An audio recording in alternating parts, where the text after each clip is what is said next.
जय हिंद साथियों। तो मैं विशाल एक बार फिर से स्वागत करता हूं आपका अपने इस वीडियो में। और आज की वीडियो है हमारी 4th नंबर की वीडियो, एसएससी जीडी एग्ज़ाम 2022 को ध्यान में रखते हुए। और ये हमारा गणित की वीडियो, तो जहां पर हम लोगों को पता है कि हम लोग प्रीवियस ईयर के क्वेश्चन कर रहे हैं जो कि पिछले साल में पूछे गए थे। तो देर ना करते हुए अपने क्वेश्चनों की ओर बढ़ते हैं। पहला क्वेश्चन, यहाँ पर हमारा पहला क्वेश्चन कुछ इस प्रकार से दिया गया। सबसे पहले तो हमें पता है कि चाहे कोई भी एग्ज़ाम हो, वहाँ पर मैथ का जो रोल होता है ना, वो सबसे इम्पोर्टेंट होता है। क्योंकि मैथ में आपकी पकड़ है तो यानी पूरे सब्जेक्ट पर आपकी पकड़ जरूर होगी। पहला क्वेश्चन को सॉल्व करेंगे हम लोग। यहाँ पर दिया गया है, राधा को 26 किलोमीटर प्रति घंटा की चाल से चलने पर 1950 मीटर की दूरी तय करने में कितने मिनट का समय लगेगा, यानी कितने मिनट लगेंगे। तो सबसे पहले यहाँ पर जो चाल दी गई है ना, राधा की चाल यानी 26 जो दी गई हमको 26 किलोमीटर प्रति घंटा, किलोमीटर प्रति घंटा दी गई। इसको हम लोग चेंज कर लेते हैं मीटर पर सेकंड। तो मीटर पर सेकंड में बनाने के लिए 5/18 से भाग देना पड़ेगा। यहाँ से आ जाएगी हमारी 13 दूना 26 और 9 दूना 18 आ जाएगी, यानी 13 पंजे 65/9 क्या आ जाएगी हमारी मीटर पर सेकंड। यहाँ से आ जाएगी हमारी चाल। यानी कहने का अर्थ है, यानी 9 सेकंड में कितनी दूरी चल चल रहा है भाई, 65 मीटर चल रहा है। तो हम लोग निकाल लेंगे यहाँ से निकाल लेंगे कि 9/65 सेकंड में कितनी दूरी चलेगा, यानी 1 मीटर चलेगा। अब हमको तो निकालनी है कितनी, यहाँ से निकालनी है 1950। तो 1950 कर देंगे, यहाँ से कर लेंगे 9/65 गुणे 1950। और इधर भी क्या कर लेंगे 1950 मीटर की दूरी चलाना है, कितने सेकंड लगेगा, और ये आ जाएगा हमारा सेकंड में यहाँ से। अब सॉल्व कर लेंगे यहाँ से हम लोग। जब इसको सॉल्व कर लेंगे तो आ जाएगा हमारा, कटेगा यहाँ से 13 पंजे, यानी 5 से काटेंगे 13 से काट देंगे तो 13 पंजे 65 हो जाएगा हमारे यहाँ से सीधा सीधा। उसको 13 से काटेंगे तो 13 कम 13 और 13 पंजे 65 हो जाएगा। इसको काटेंगे 5 कम 5, 5 दिया 15 हो गया, यानी यहाँ से आ गया हमारा ऊपर 30 और नीचे 23। कितना था हमारा 1950 मीटर की दूरी थी। हम लोग चल कितने में रहे, यानी 9 गुणे 30, 9 तियाँ 27, यानी 270 क्या सेकंड का समय लगा है। और क्वेश्चन में हमसे काहे में पूछा है, क्वेश्चन में हमसे पूछा गया है कि मिनट में दे रहा है ना आंसर।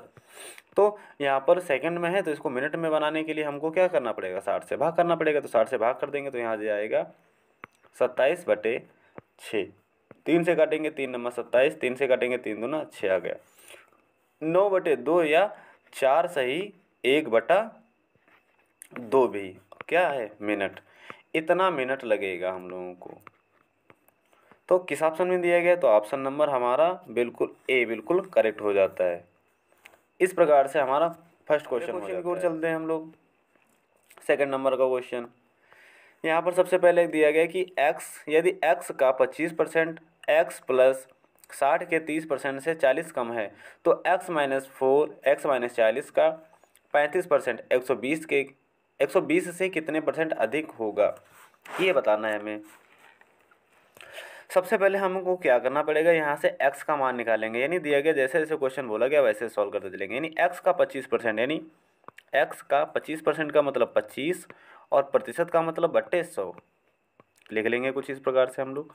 और दिया गया x प्लस 60 तो लिखेंगे x प्लस 60, इसका 30% तो इसका 30%, यानी परसेंटेज का मतलब 100 से 40 कम है तो माइनस का 40 कम है भाई।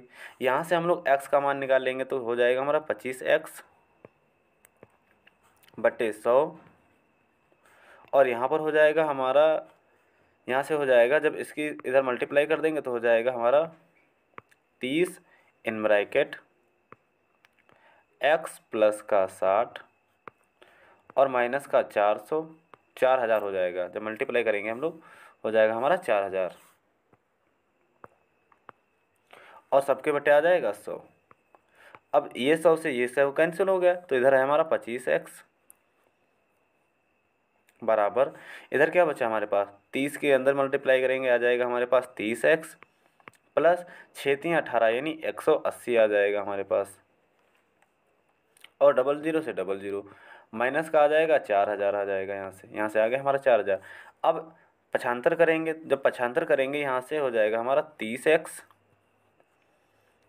माइनस का 25x बराबर हो जाएगा, और इधर हो जाएगा हमारा 4000 माइनस का 1800। अब यहाँ से तो बचा हमारा पास 5x, और इधर से बचा हमारे पास 2200। 5 एकम 5, 5 चौको 20 और 5 चौको 20। यहाँ से x का मान आ गया अपने पास 440। x का मान आ गया हमारे पास 440। लेकिन क्वेश्चन में पूछा गया है कि जो आया ना x माइनस 40 का 35%, तो लिखा लेंगे हम लोग। x आया हमारा 440 माइनस का 40 का 35%, इसका 35%। तो इसका भाई कितना हो जाएगा, तो यहाँ से जाएगा, बचेगा हमारे पास 400। 400 का 35% आ जाएगा। यहाँ से जब निकालेंगे तो 2 जीरो से 2 जीरो कैंसिल, 5 को 20 का 0, 5 तियाँ 15, 15 2 हो जाएगा हमारे पास 17, सॉरी 4 तियाँ 12, 12 2 14 हो जाएगा। यहाँ से हो जाएगा हमारा 140। अब पूछा गया था कि जो है ना 140 हमारा 120 से कितने प्रतिशत अधिक है। जो 140 है ना वो 120 से कितना अधिक है, तो कितना अधिक है यहाँ से तो 20 अधिक है भाई। कितने से, 120 से, तो 120 से यानी 20 अधिक है, और प्रतिशत के लिए 100 निकाल लेंगे हम लोग यहाँ से। 1 जीरो से 1 जीरो कैंसिल, 2 कम 2, 2 छंग 12, फिर 2 से काटेंगे तो 2 तियाँ 6, और यहाँ से आ जाएगा हमारा 50। तो इसको हम लिख सकते हैं 50/3 या 16 सही 2/3%। कुछ इस प्रकार से हम लोग लिख सकते हैं। तो ये हो जाएगा हमारा आंसर। किस आंसर से मैच कर रहा है, तो किस ऑप्शन से मैच कर रहा है, ऑप्शन नंबर 3 हमारा बिल्कुल करेक्ट आंसर हो जाता है इस क्वेश्चन का। उम्मीद है क्वेश्चन आप लोगों को बहुत बढ़िया तरीके से समझ में आया होगा। क्वेश्चन की ओर चलते हैं अपने। नेक्स्ट क्वेश्चन कुछ इस प्रकार से दिया गया, यहाँ पर दिया गया 2 व्यक्तियों यानी P तथा Q 2 व्यक्ति हैं जिनकी आयु का अनुपात दिया गया है। P अनुपात Q दिया गया हमारे पास 5 और 7। 8 वर्ष पहले P और Q की आयु का अनुपात था 7, यानी 8 वर्ष पहले, तो यहाँ पर लिखेंगे 7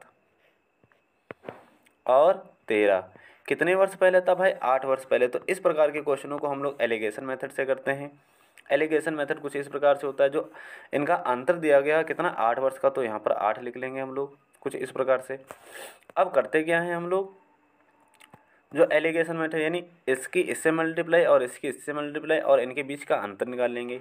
यानी हो जाएगा यहाँ से हमारा 13 पंजे 65, 13 पंजे 65 और 7 सत्ते 49, और इसको मान लेते हैं हम लोग R। तो 65 यानी यहाँ से हो जाएगा 65 में से जब 49 घटेंगे हो जाएगा हमारा 16R। 16R बराबर, अब यहाँ से हम लोग करेंगे क्या, नीचे नीचे वाले गुणा, यानी 8 सत्ते 56 और 13 पंजे 65, यानी 13 छंग 78, 13 सत्ते 91,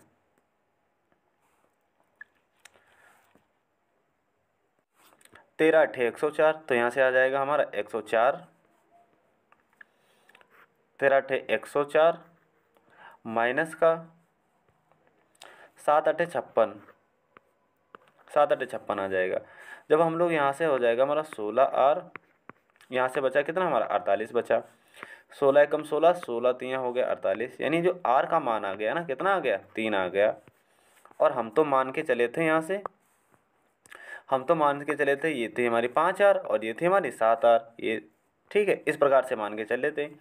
तो हमसे क्या पूछा गया है कि P और Q की वर्तमान आयु, तो P की यानी P बराबर दिया गया 5R, तो लिखेंगे 5 गुणे 3, Q तो दिया गया 7R, तो 7 गुणे 3 कर लेंगे यहाँ से, तो आ जाता है यहाँ से 5 तियाँ 15 और यहाँ से आ जाएगा 7 तियाँ 21, तो उनकी आयु कितनी है 15 और 21 वर्ष। ऑप्शन नंबर बी यानी सेकंड वाला हमारा हो जाता है इस क्वेश्चन का बिल्कुल राइट आंसर। बढ़ते हैं अपने नेक्स्ट क्वेश्चन, हमारा कुछ इस प्रकार से दिया गया है, इसको भी सॉल्व कर लेंगे। यहाँ पर दिया गया है 24 और 83 यानी 2483 में कौन सी छोटी से छोटी संख्या जोड़ने की या 3, 4, 5 और 6 से पूर्णतः विभाजित हो जाए। तो इस प्रकार के क्वेश्चनों को हम लोग बड़े मेथड से ना करके छोटे मेथड से करते हैं। वो मेथड होता क्या है, अगर मान लिया हमारे पास कोई संख्या लिखी है 18, 18 अगर हमारे पास संख्या है तो इसको अगर चेक करना है हमसे कि ये 6 से कटेगी कि नहीं, तो 6 के गुणनखंड क्या होते हैं हमारे, 6 के गुणनखंड होते हैं 2 यानी 3, तो अगर वह संख्या 2 से और 3 से डिविजिबल है यानी भाग हो जाएगी तो वह संख्या 6 से ऑटोमेटिक हो जाएगी। तो 2 से भाग देंगे 18 को तो 9 आ जाएगा हमारा, 3 से भाग देंगे तो आ जाएगा हमारा 6, यानी कुछ इस प्रकार से हमारा हो जाता है। तो इसी का यूज़ करके हम लोग इसको बड़े से क्वेश्चन को बिल्कुल छोटा कर देंगे। अभी देखना तो क्या करते हैं, और ऑप्शन मेथड से हम लोग करेंगे इस क्वेश्चन को। यहाँ पर हुआ का हमारा संख्या थी हमारी 2483, तो ऑप्शन उठा उठा कर रखेंगे। सबसे पहला ऑप्शन हमने रख लिया है यहाँ से 30, तो जब हमने 30 को रखा यहाँ से तो यहाँ गया 3, 8 3 हो गया हमारा 11, हासिल 1, 4 और 1 हासिल 5 हो गया, और यहाँ से बचा 2। अब इनके अंकों का योग कर लेते हैं, 5 2 7, 7 1 8, 8 3 11, यानी अंकों का योग आ गया 11। क्या 11 हमारा यहाँ से जब करेंगे यानी 2 और 3 आ जाएगा, ये तो 3 हमारे पास है ही। क्या 11 हमारे 3 से कट जाएगा? नहीं कटेगा, तो यानी ये वाला ऑप्शन हो जाता है हमारा बिल्कुल गलत। क्या हो जाएगा? ये जो ऑप्शन हो गया ना हमारा बिल्कुल गलत हो गया। उसी प्रकार से अब इसकी जगह पर हम लोग अगर जोड़ के देख लें, जो संख्या लिखी थी ना उसी संख्या में अगर हम जोड़ दें 37 को, देखते हैं भाई 2483 में अगर हम लोग 37 को जोड़ देते हैं, 37 को, तो होगा क्या 7 3 10, 8 3 11, 1 12, 4 1 5 और यहाँ से आ जाएगा 2। अब इनके अंकों का योग कर लेते हैं एक बार हम लोग, तो 5 2 7 और 7 2 9, यानी अंकों का योग इनके क्या आ गया? 9 आ गया। क्या ये 9 3 से विभाज्य है? बिल्कुल भाई विभाज्य है। क्या ये जो ना लास्ट में 4 आ रहा है, तो और 4 की डिविजिबिलिटी क्या होती है कि लास्ट के अंक यानी 2 अंक 4 से कटने चाहिए, तो 4 पंजे 20, ये भी हमारा कट जाएगा। और 5 की डिविजिबिलिटी क्या कहते हैं कि अंकों का जो लास्ट अंक है ना किसी संख्या का, या तो 5 हो या 0 हो, तो वह संख्या हमेशा 5 से कट जाएगी, तो ये भी 5 से डिविजिबल है। 6 से यानी 2 से 3 से, यानी जब यहाँ से 3 से डिविजिबल हो गई और यहाँ से 6 से भी इसी प्रकार से डिविजिबल हो जाएगी, तो यहाँ से हमारा आंसर हो जाएगा जो 37 हो जाएगा ना, बिल्कुल करेक्ट आंसर हो जाएगा। अगर 37 को जोड़ दें इस संख्या में तो ये इन सभी संख्याओं से पूर्णतः विभाजित हो जाएगी। हमारा ऑप्शन मेथड। ये लास्ट क्वेश्चन हमारा कुछ इस प्रकार से होने वाला है। दिया गया एक दुकानदार ने 2600 की अंकित मूल्य वाली एक टेबल फैन को 18% की छूट पर खरीदा। फिर इसका अंकित मूल्य जो है ना 2800 रखा और उस पर 15% की। ऐसा हुआ कि आप जैसे बाजार गए, वहाँ से एक फ़ैन लाए, 2600 रुपये दुकानदार आपने बताया, लेकिन उससे आपने 18% का डिस्काउंट ले लिया। अब क्या किया तुमने, और उसी फ़ैन को अब 2600 का चीज़ लाए थे हम लोग, और इस पर 18% की छूट मिली थी हमको। यहाँ से कर लेंगे, यानी छूट कितनी मिली थी, यहाँ से जब इनकी 18 और इनकी मल्टीप्लाई करेंगे हम लोग तो आ जाएगा हमारा 468। 18 और 26 की मल्टीप्लाई करेंगे आ जाएगा हमारा 468, यानी 2600 की चीज़, यानी 2600 उसका जो था अंकित मूल्य था, 468 रुपये की छूट मिली। 468 रुपये की जब छूट मिली तो यहाँ से आ गया हमारा कितना, 2132 रुपये। यहाँ से जब घटाएंगे हम लोग 2132 रुपये की चीज़ हम खरीद कर लाए थे। अब हुआ क्या, अब उसका अंकित मूल्य हमने कर दिया 2800 रुपये। अब क्या किया, उसका मूल्य कर दिया हम लोगों ने 2800 रुपये। 2800 रुपये मूल्य कर दिया और उस पर डिस्काउंट दे दिया हमने 15% का। यहाँ पर दिया गया 15% का, तो 15% का डिस्काउंट दे दिया हम लोगों ने। 15% डिस्काउंट का मतलब क्या हुआ, यहाँ से 15 अट्ठे 120, यहाँ से आ जाएगा हमारा 420 रुपये का डिस्काउंट। 2800 की चीज़ लाएँ और 420 रुपये का डिस्काउंट कर दिया, यानी 2800 में से घटा देंगे हम लोग 420। अब यहाँ पर कितने की वस्तु हमने बेची, यहाँ पर आ गया हमारा 2380, यानी 2380 आ गए। हम चीज़ खरीद कर लाए थे 2132 रुपये की, बेच दी हमने कितने की, 2380 रुपये की, तो कितने रुपए का लाभ हो गया, तो यहाँ से घटा देंगे 2380 में से घटा देंगे 2132। जब घटा देंगे तो यहाँ पर सीधा सीधा हमें कितना हो जाएगा लाभ, तो यहाँ पर बचेगा 8, यहाँ पर बचेगा 4 बचेगा यहाँ पर, और यहाँ पर कितना बचा हमारे पास 2। कितना बचा 2, तो सीधा सीधा जो लाभ हो गया ना हमें 248 रुपये का। कितने रुपये का, 248 रुपये का। किस ऑप्शन में दिया गया, ऑप्शन नंबर 4। और कुछ इस प्रकार से हो जाता है हमारा क्वेश्चन आज के समाप्त। उम्मीद है आप लोगों को वीडियो अच्छी लगी हो। लगी होगी। अगर वीडियो अच्छी लगे तो वीडियो को लाइक करें और ऐसी ही वीडियो पाने के लिए हमारे चैनल को सब्सक्राइब करें। तो मिलते हैं अगली वीडियो में, तब तक के लिए बाय बाय, जय हिंद।